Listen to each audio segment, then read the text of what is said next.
Okay, back to you, Becky. Awesome, thank you again. So welcome to the second session of Introduction to ID and OSM. So Mercy and Samson will be training us this time.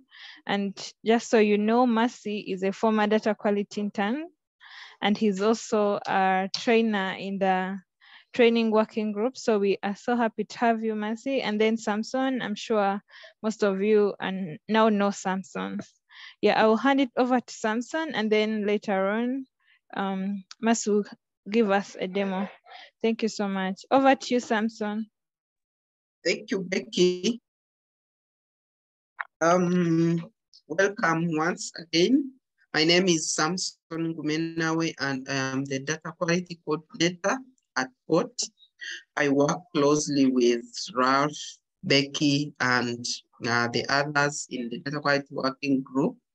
And our role is to make sure that we improve the quality of contributions to OpenStreetMap. And that's one of the reasons why we collaborate to coordinate this data quality internship program at POT. And one of the ways of contributing to OpenStreetMap is through using the ID editor. And that's why you see some of these trainings coming out for you.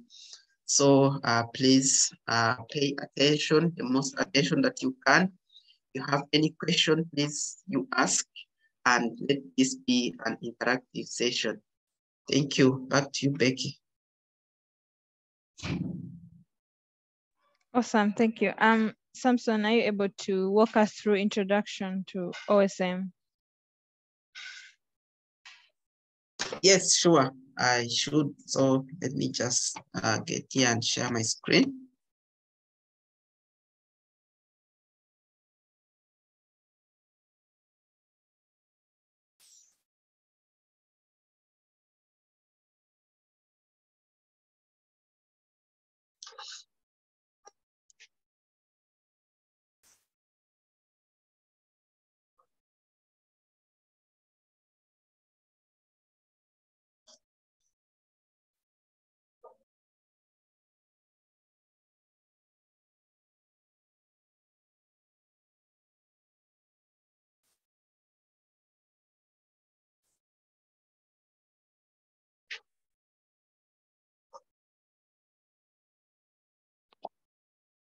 Are you able to see my screen? Yes, yes, thank you.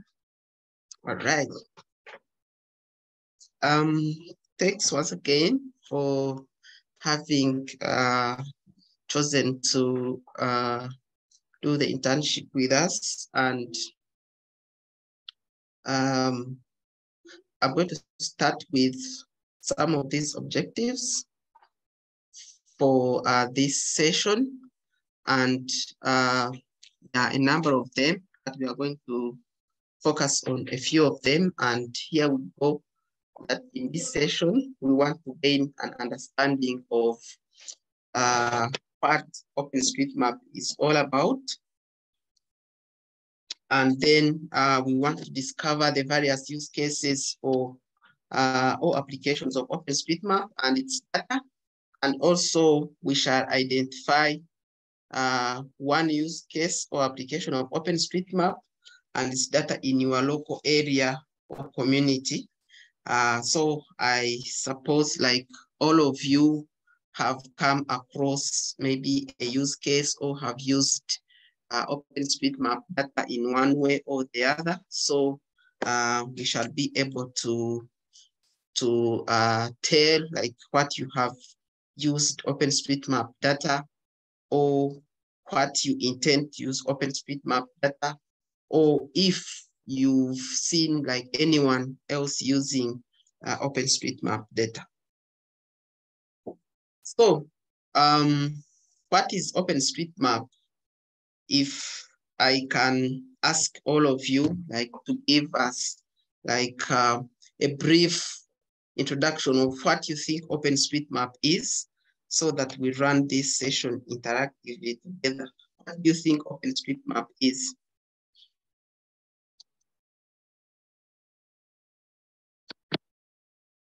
Anyone to?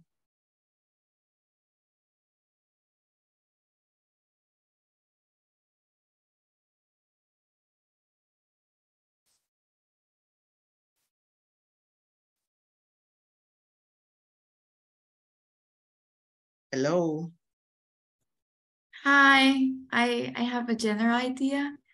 I think it's a map based on collaborative and volunteer edits. Yep.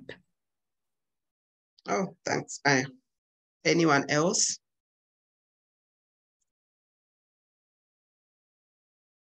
You can as well type your answer in the chat as we continue.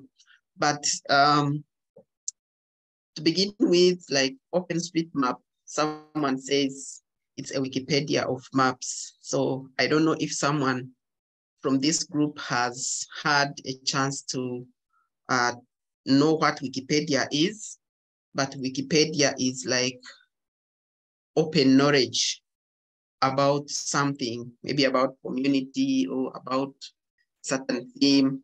So OpenStreetMap is like Wikipedia of maps. So it's a crowdsourced community project to map the entire world. And what do we mean by crowdsourced community project? This means that everyone in the community can contribute to OpenStreetMap. Me, you, him, her, and the rest can contribute to OpenStreetMap freely, and everyone else can use OpenStreetMap data freely because it's licensed under Open Data license. And if you browse to openstreetmap.org, you should be able to see the entire map of the world, which you can start there and then editing using one of the tools that we are going to be looking at today.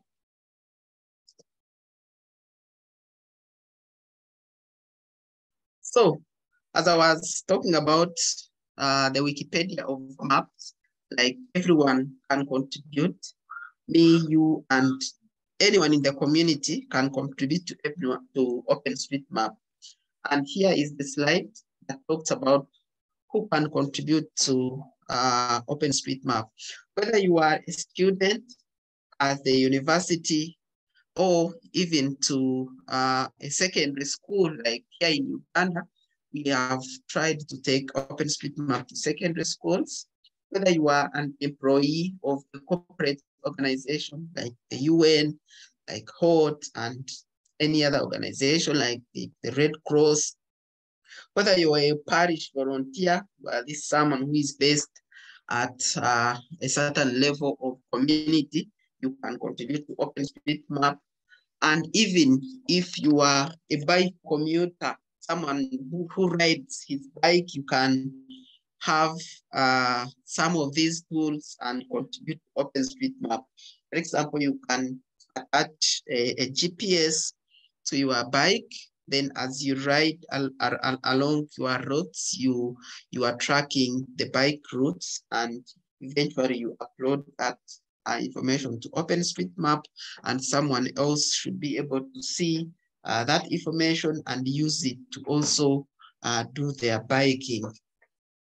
So that means OpenStreetMap contribution has no limitation. Anyone, regardless of their background or regardless of their professional status, they can contribute to OpenStreetMap. And how do we contribute to OpenStreetMap? So, like I've said already, there are very, very many ways of how someone can contribute to OpenStreetMap. One, you can launch a survey. You go out there, you design your data collection tools, and you do a survey. You pick the data, you come to office or wherever you want to sit, you look at that information. It is quite important that as you do the survey, before you upload that data to OpenStreetMap, please look at it. Do a little bit of cleaning because usually data from the field is not also clean to be uploaded to OpenStreetMap. So when you carry out a survey, make sure that you look at that data before you upload it to OpenStreetMap, and make sure you check out some of the few things like the spellings, like the spatial locations of the features. You know, as you do the survey, there's a lot of things that happen out there in the field, like the weather wasn't good. You find your features are a bit off from the real positions on ground. So it's really, really good that as you collect data from the field, before you upload it to OpenStreetMap, first look at it, check it, and do a bit of cleaning. Also, you can write notes. So as you go to the field, you can go with your notebooks, or you can go with the field papers, like you can see. Just only the difference is that for notes, these are, you have like a plain paper, you go with it and you draw with your hands, you use your pen, you draw these notes on your plain piece of paper or notebook. So as you come back to edit OpenStreetMap, then you are referencing to your notes on what the features were on ground. But for field papers, it's an application where you log on and you download the map that you go with to the field, then you add your notes. So when you come back, you scan that field paper and it will be referenced. Then you will be able to utilize that information and upload it to OpenStreetMap. The other ways of contributing to OpenStreetMap include using Mapillary. These are street level images that can be used to identify the details of features and other points on the map. So on the left-hand side of the screen, you're seeing a phone. Someone captured street level photos of a street. And if you use that information in OpenStreetMap, like ID editor or Java OpenStreetMap editor, you should be able to see the details of the features that are on the street. Then you can add them on the map. You should be able to see features like clinics, other health facilities, the shops. If it's an office, you should be able to see like signposts, road signposts, and other important features that can be added on the map. Then you can also use Map Swipe, which is also a mobile-based application that is used to identify features of interest in a specific area.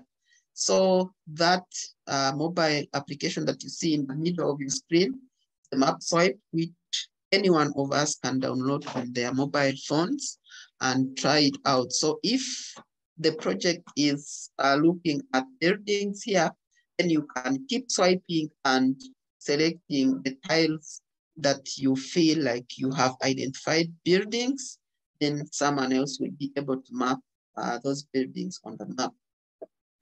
And then there is so many other applications that can be used to contribute to OpenStreetMap. And one of them is GoMap, which is also a mobile-based application that you can install on your mobile phone, and you start using it to contribute to OpenStreetMap.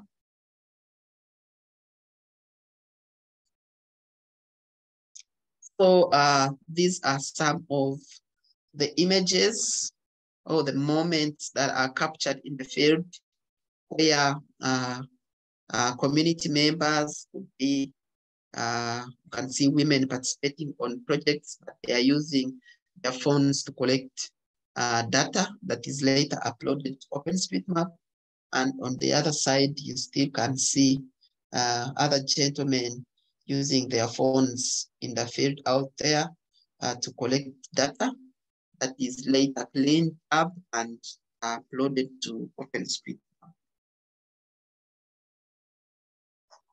So how do we contribute to OpenStreetMap? Using some of these tools that we have seen, because it's not that everyone will just wake up one day, download an application on their phone or log into the website and start contributing. Yes, some of the legends did that, but now it's one of our roles to make sure that the people that are contributing to OpenStreetMap have acquired maybe the best skill or the best instruction on how to do that. They have acquired a little bit of the training on how to contribute to OpenStreetMap.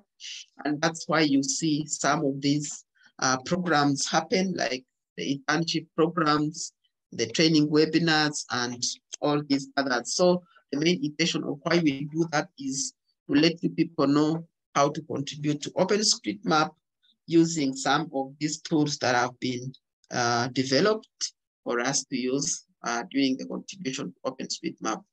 And one of the tools that we are going to look at today is the ID editor, which is a web-based OpenStreetMap editor that you can access through your web browser, and also the tasking manager, that is a tool that has been developed by HOT to coordinate collaborative mapping through Mapathons and other forms of crowdsourced mapping efforts.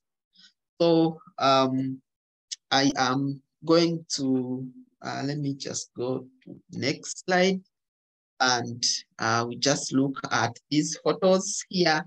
You can see these were Mapathons, or would have been students at the university, would have been like a collaborative effort in any of the communities, could have been an OpenStreetMap community coming together to create open data and contribute to OpenStreetMap.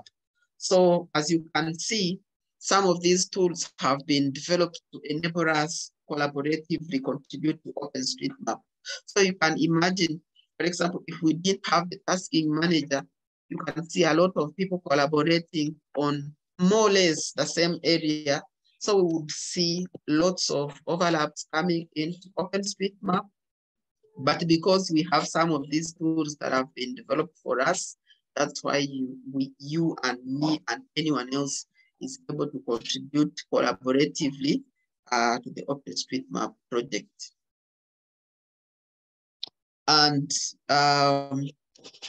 a lot really happens on OpenStreetMap ecosystem. And as HOT, there are teams that have been set up to coordinate various efforts.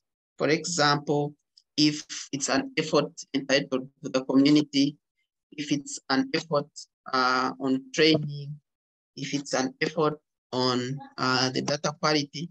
So there are a number of working groups that have been set up at HOT, and each of the group really tries to concentrate on making sure that efforts directed to that theme are actually put together, and the information gathered or any ideas or activities to the communities are actually put in place to be able to help the communities and other OpenStreetMap contributors to find it easy to contribute to OpenStreetMap.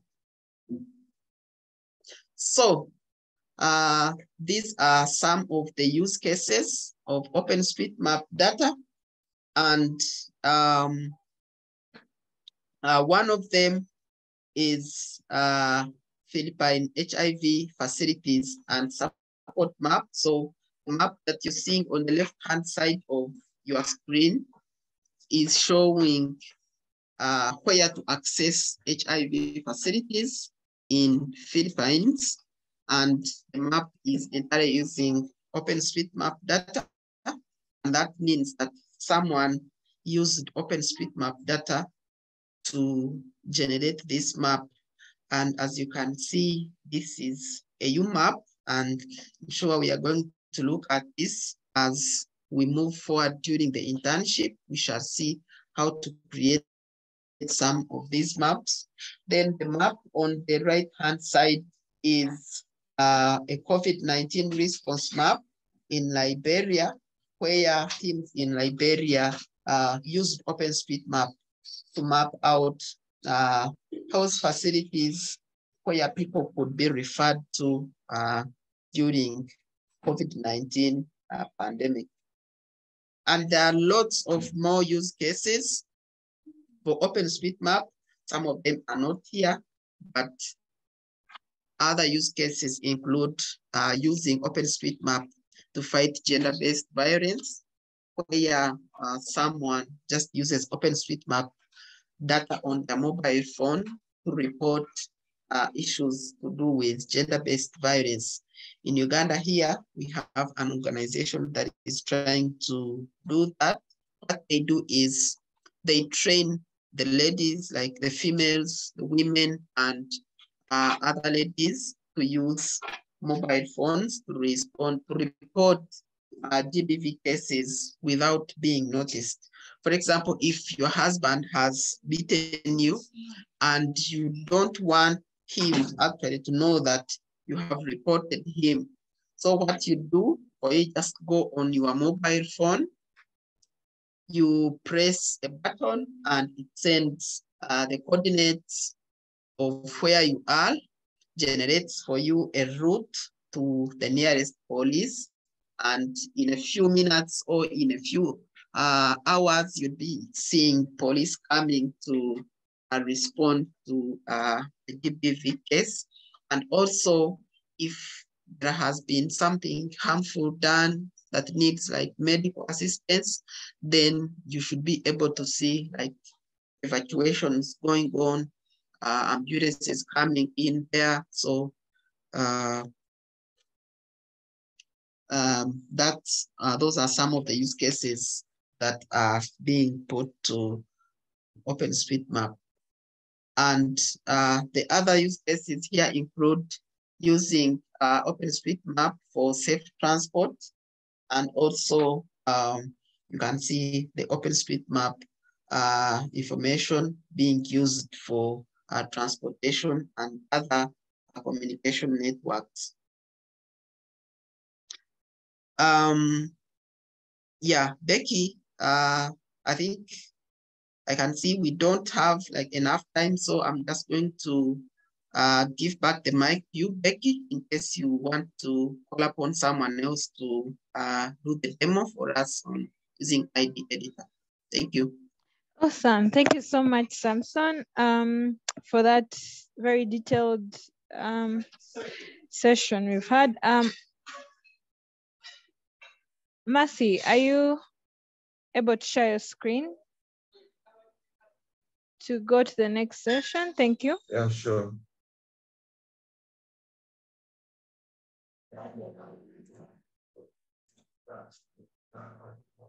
Yeah, can you see my screen? Yes, sure. Yeah, can you see? Okay, Yes. okay.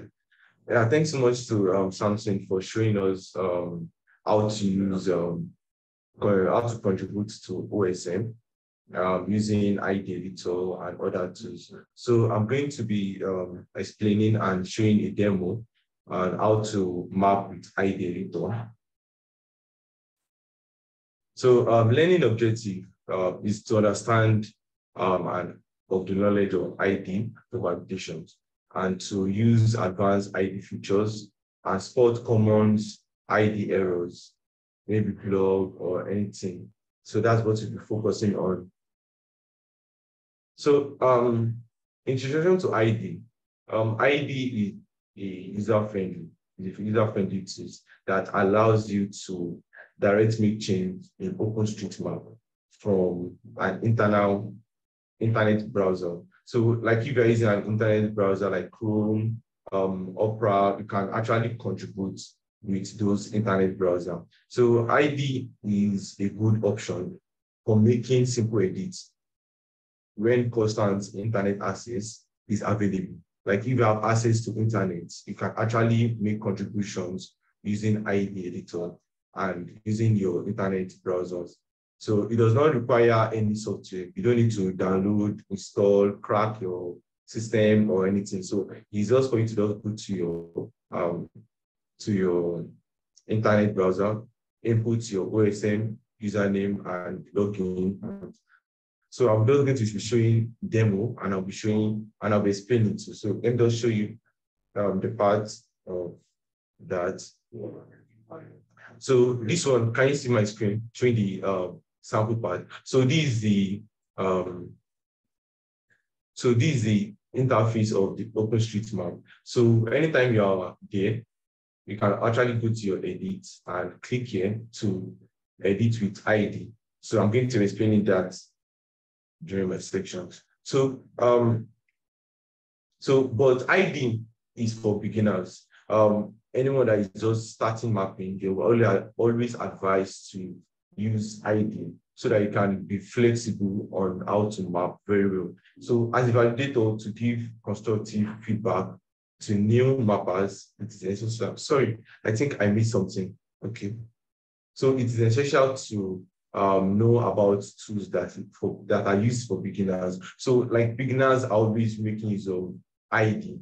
And when you're making use of IDs, there are always going to be errors. So as a validator, just try to give them good comment, good feedback. So you're not just stop mapping, but you'll always improve on their mapping skills. So by being aware of their strengths and weaknesses of the ID editor. So validators let them to know their strengths and weaknesses. So that's the practical example that we have here.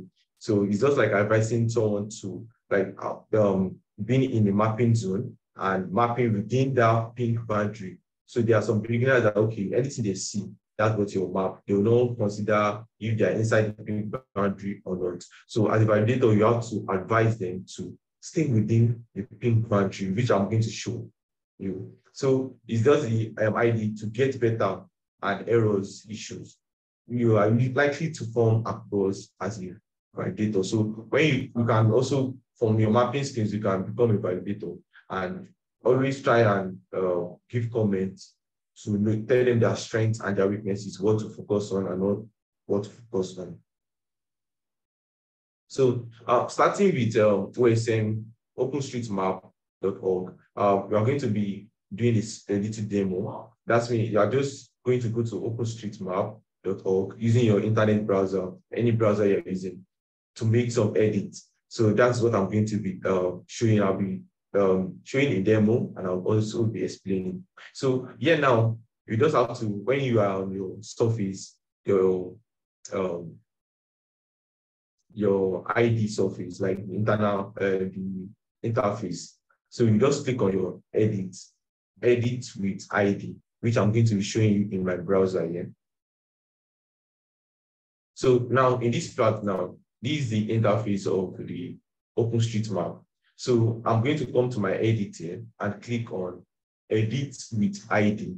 So when I click on it now, it's going to take me, like, it's going to show me all these areas in my ID, which is loading.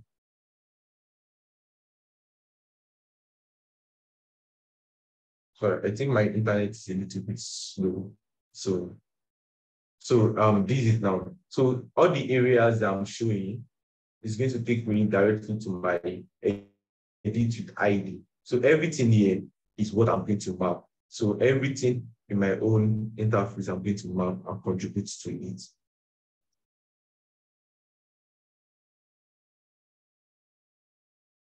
So start, and also we can also make use of a taxing manager.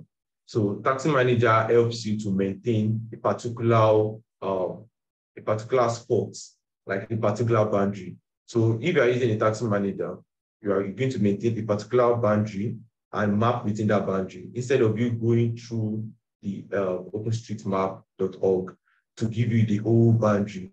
Or you can actually make use of taxing manager so that you're able to give a small portion to map and focus on it and make it perfect. So it's just like, so I'll do a sample of this just really quick. So we go to your taxi manager, click on explore data. Just I think you'll be giving out projects to map. So I can just pick this project and see if it allows me to use ID. Because there are some projects that only focus on GSM, there are some projects that only focus on ID and others. So my internet is very slow on my end. So let me just go in. So this practice is a Pakistan flood mapping. So now this one now, I just want to check here. So you're going to check your editor down here to see if it give you an access to ID. So in this part now, please, can you see it? Is my screen too small? Yeah, can you see it now? Yes, I can see. Okay. So you are going to click on your ID. So this ID must be showing so that it's going to take you to a particular small portion of where you're going to map it. So I click on my ID now, and let me just pick this small portion. So I pick a small portion mapped by someone, and so I'm going to go to map selected tags. So it's going to show. I just want to show us how this pink boundary is going to come up and how we can maintain our mapping in that particular boundary, not being outside the boundary.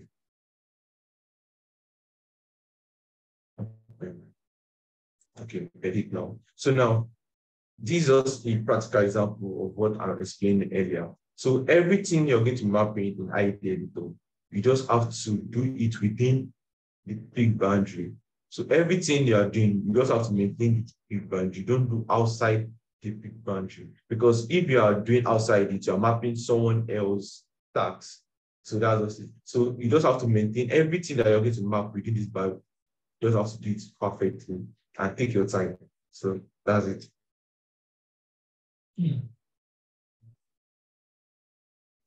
So in mapping in ID editor, we make use of 4 points, like 4 necessary, that is very necessary for you to carry out in ID, or even though you're using other software. So it's very necessary.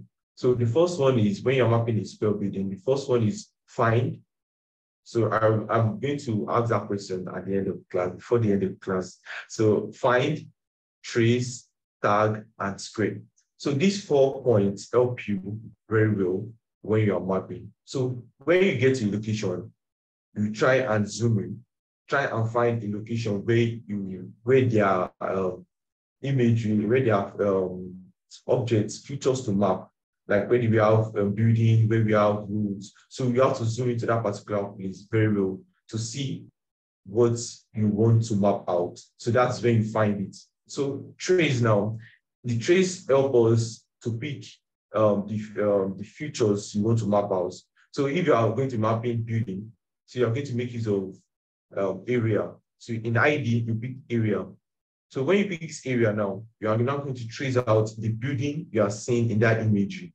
That's when, after finding, you are going to trace it out. So that's when you pick out the building you are seeing in that image. So if you trace it out and you not target, that is, it's just a sheet. It's not yet a feature data. So that's when you need to tag. So when you now target, you're going to target building. So you're going to look for the type building and make sure you tag the image you map out building. That's when you tag it. So, and the last one is to square it very well, make it a perfect shape of the imagery, the building you are seeing inside that imagery, like making it perfect very well. So if you are mapping it out now and you tag it and it's not perfect with the image you are seeing, it is not well spread. So you have to make it perfect very well. So let me just show you let me just show a practical example of that. So let me just look for somewhere where we have building. Okay, now this area now we have buildings. Okay, let me just do somewhere there is not mapped yet. So what I'm doing now, I'm finding, when I'm zooming in, I'm finding. So I see a building now. I need to trace out. That's the next step. So I'm going to trace, I'm going to use area. So when I'm tracing out, so I trace out like this, and so this particular one now is a you trace it out. You have made a target. So you need to target. You're going to come down here, click on that area, type building.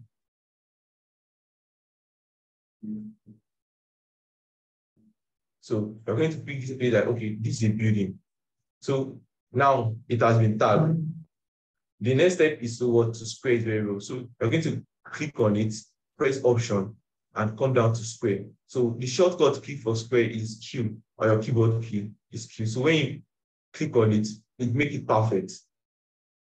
What we get. So it makes it perfect. So that's the practical example for what I'm explaining the other time. So if you are mapping a round building too, we need to go through that 4 processing: find, trace, tag, and circle it.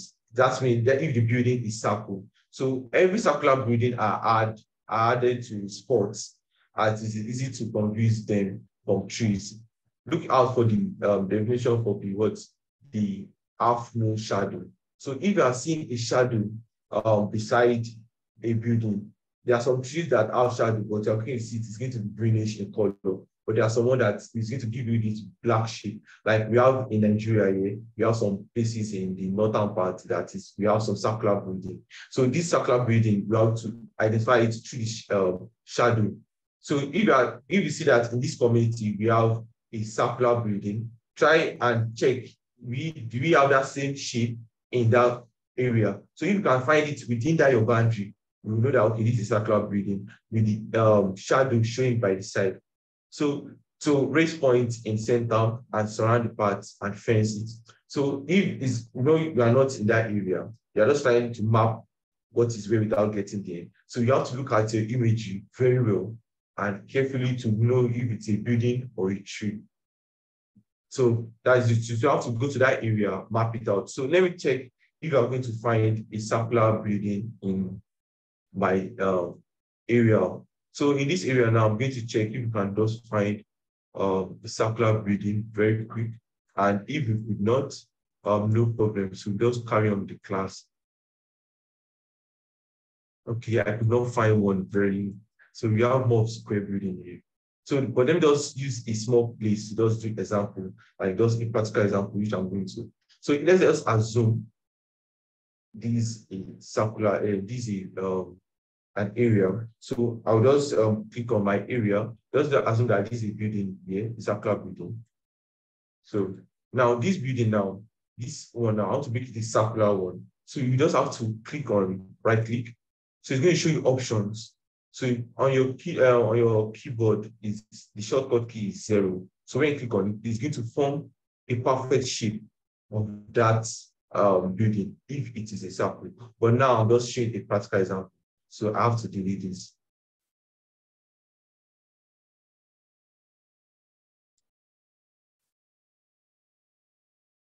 Hope you are following. I need response.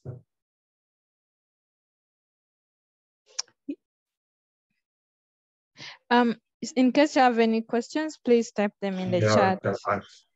Okay. Otherwise, so, I can't see any questions in the chat.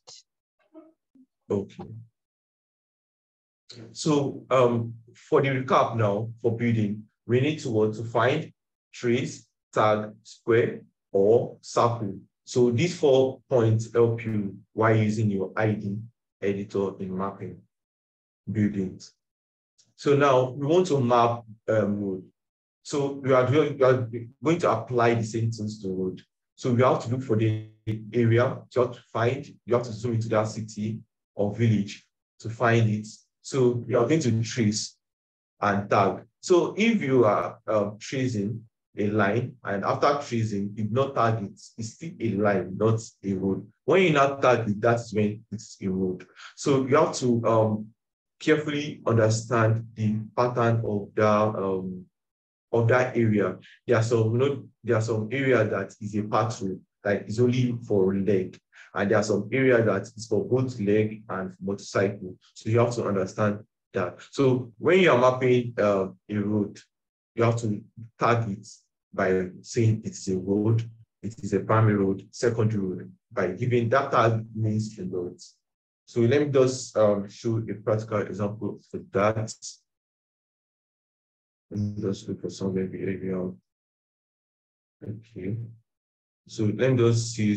Now this area now this is a little town, and this part now is, I'm very sure bikes are passing there where my mouse is. Bikes are passing there. So this one, they are very tiny here. That's for the footpath.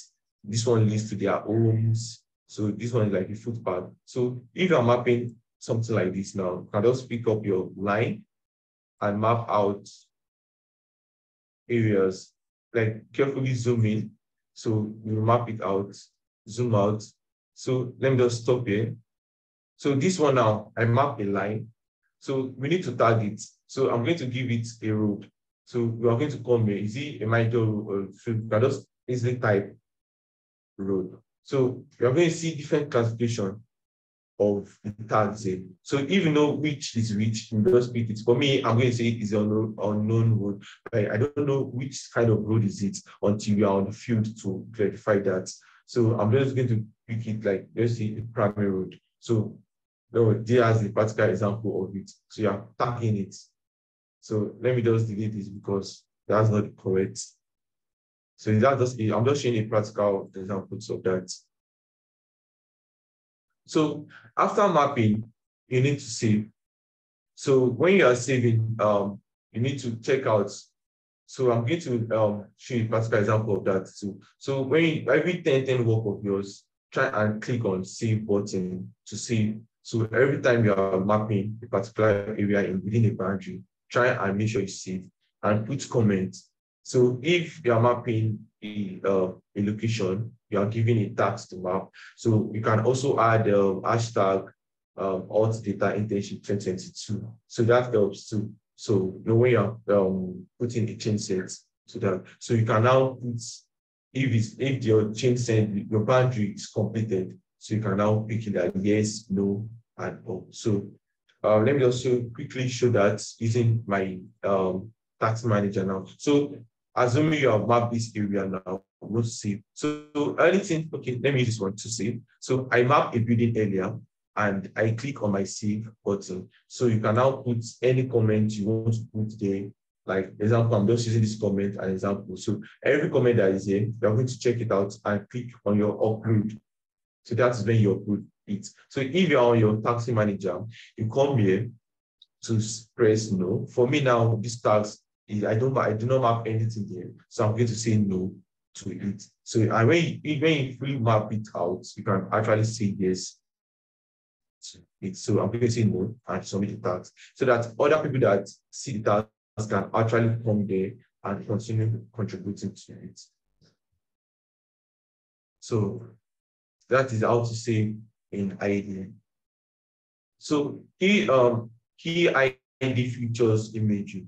We need to understand imagery very well in when you're mapping on ID to see which kind of imagery is more clearer and to know the latest image to use for that particular location we are going to map in. So if a project is set up correctly, the imagery which the mappers are to use in the instruction button will load automatically. So if you are using a taxi manager, what the instruction is saying, that's what is going to upload automatically without you changing anything. So everything is going to upload up. Or if you are just going on OpenStreetMap to just contribute to your, maybe to your community, so you can just make sure you fit in everything appropriately. So that's what I'm going to be showing you. Let me just quickly show that using my ID. So now I'm using the OpenStreetMap, this location. So let me cancel this. I don't want to upload it. So for this now, I want to get the image that is going to fit in for this area. So I'm going to come here, background settings. Other background settings, the imagery that is there is blue. So I want to check other imagery. So I'm going to check Aries board imagery. So I'm so sorry, my network is really slow. So you see that there's we have a little changes in the blink and the edge reward imagery. That's mean you see that the edge reward image is showing like the offset of it, but it's actually good. The image is good. So let us take another one. Let's take Magza. So Magza is also giving us the same thing with what Blink gave us the other time. So so these are the typical ones imagery that they use in mapping. So if assuming the instruction tell you to use edge reward imagery, and while you're mapping that area, you now find out that you're using edge reward imagery and there's the offset of building. So what you're going to do now is that you have to come to this area down here and click on imagery offset. So this imagery offset is going to help you to fit in the imagery and the feature data together. So it's going to help you to move your imagery down to where the feature is exactly using that imagery. So when you are mapping this area now, you're using edge reward, and they ask you to use edge reward, and you are finding a offset like this. You just have to use your imagery offset to fit it in, align together. So, but this imagery now, they are using Blink. So I don't want to make a condition there. So I just have to go back to my Blink, and it is perfect in my Blink here. So if you are using other image, and if they ask you to use other image, try and use it and set the image offsets to fit in with the feature data and the image you are seeing. Yeah. So that's it for the featured imaging. So checking out this image very well will help you. So even to lighten your image, you can easily do that by picking the imagery, going to the image and set it up very well to fit in with whatever you want to see in that particular image. So we have key ident. So we have the presets. So the preset is a project that is designed for beginners, with often having tag restrictions. So this preset mostly often this is used for building only projects. If you're mapping a project that is for building only, so that is when you use your presets to focus more on that building. So if there's no presets, you have to now give it more tags to that particular feature that you map. So there is no limit. This limits the amount of damage that new mappers can do. It allows only them to add the features they are asked to map. So this preset help you to focus on the feature data that you are asked to map for that particular area. So it helps you, like, instead of you giving multiple tags to that particular feature data, so you can just help with that, okay, old map only building, map only road. So that's what you're going to focus on and make a good preset about the feature data you're mapping. So we also have errors, like errors come up when you map an area and you don't remember to tag it. So you're going to find out errors when you are trying to upload. So these errors come up when you map an area and not tag it. So you need to identify that error before uploading and sort it out. So I'm going to just show a very fast example of that. Yeah. So now let's assuming I'm mapping this building, and why mapping? So why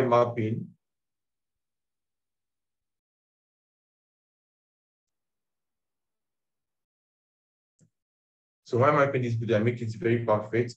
This is my shortcut Q. So that's Q. So anytime I want to upload now, so it's going to tell me that area has not been strictly tagged. That means this area has not been tagged very well. So I have to go back. So I have to go back to this same. I have to go back. I can't upload because there's an error. So I have to go back, cancel, and go back to the errors giving me. So it's telling me that select the feature types. So I will now select the feature types area. So I'm now pick it as a video. So anytime I'm now uploading now, the error is not going to be there again. So that's what is trying to tell us, that always look out for the errors because there are sometimes in the mapping and you don't remember to tag a particular feature. So when you tag it, so it's going to help you like always look out for those errors to make your uploading good.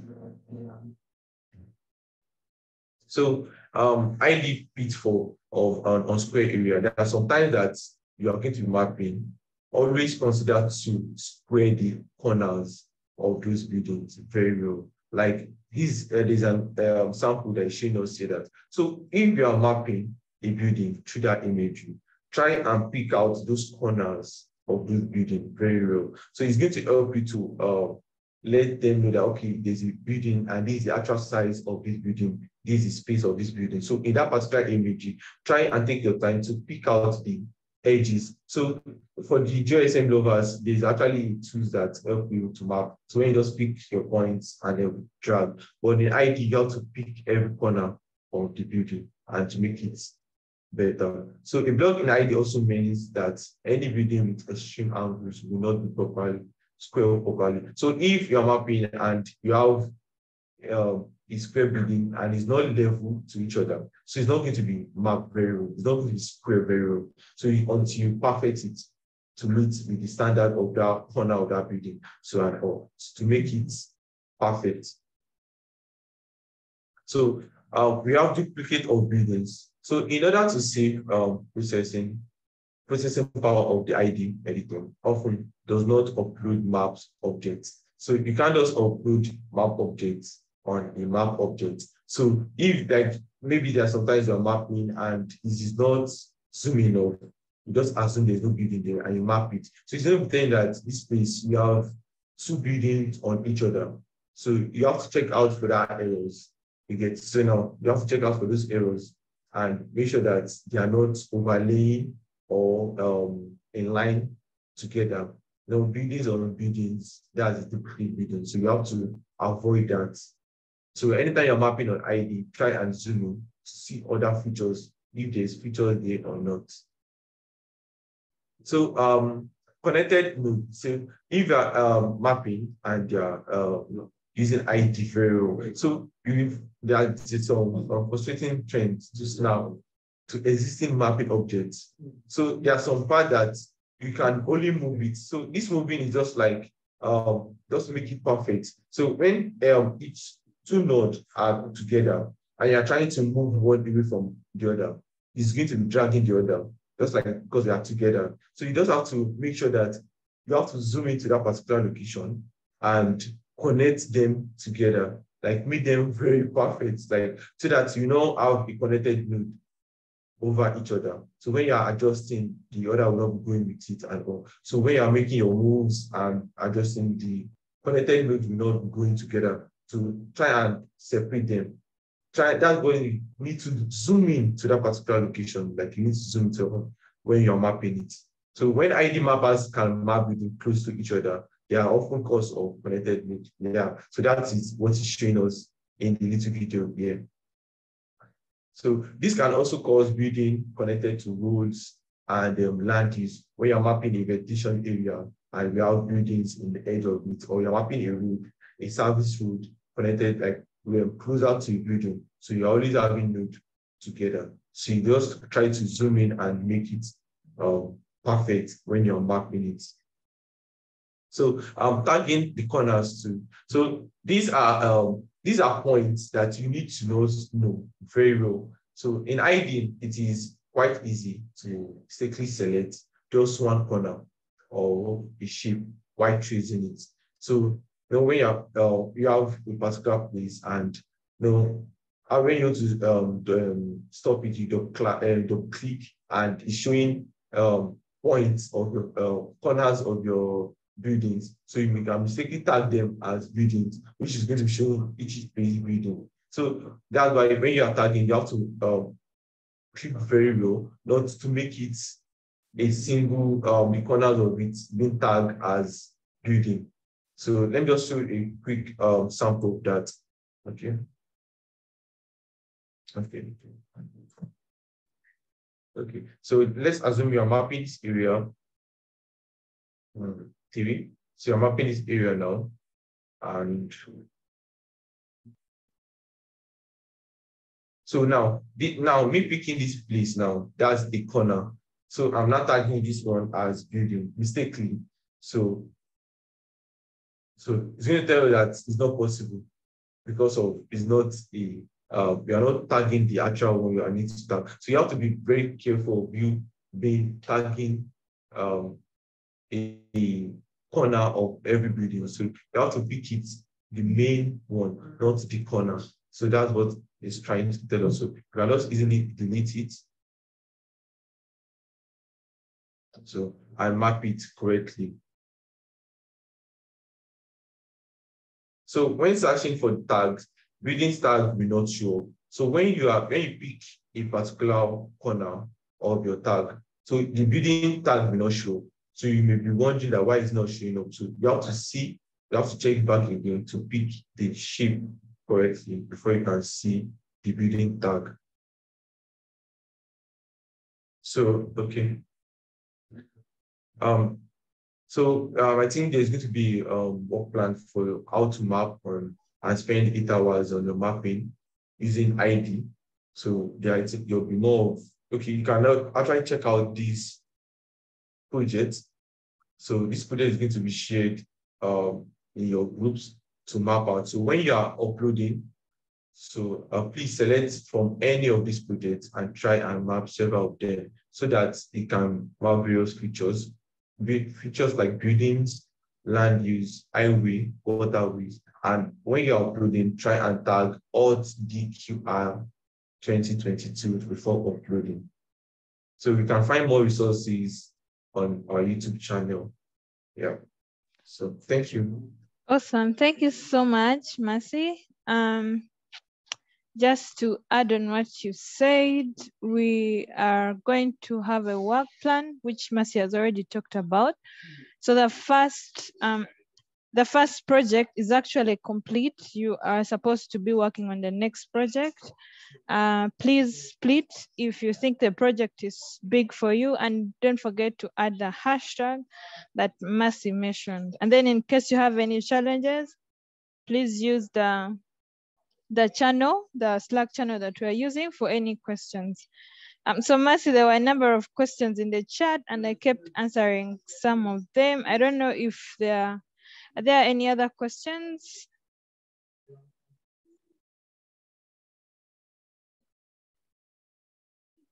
Okay, if there are no questions, I think we shall end here. And again, don't forget, please feel very free to ask any questions in the chat. Have a great day. Yeah, maybe to add something else before I leave, we are working 40 hours a week. That means 8 hours a day. So in addition to the training sessions you have attended, spend the rest of the hours to do mapping. So we are using ID editor because we would want you to get very familiar with ID and know how it works so that you can be able to give constructive feedback to mappers when the time comes. So besides that, have a great day. Thank you so much, Samson. Thank you, Mercy. Thank you, Ralph, for joining us. Bye. Bye. Thank you. Bye-bye.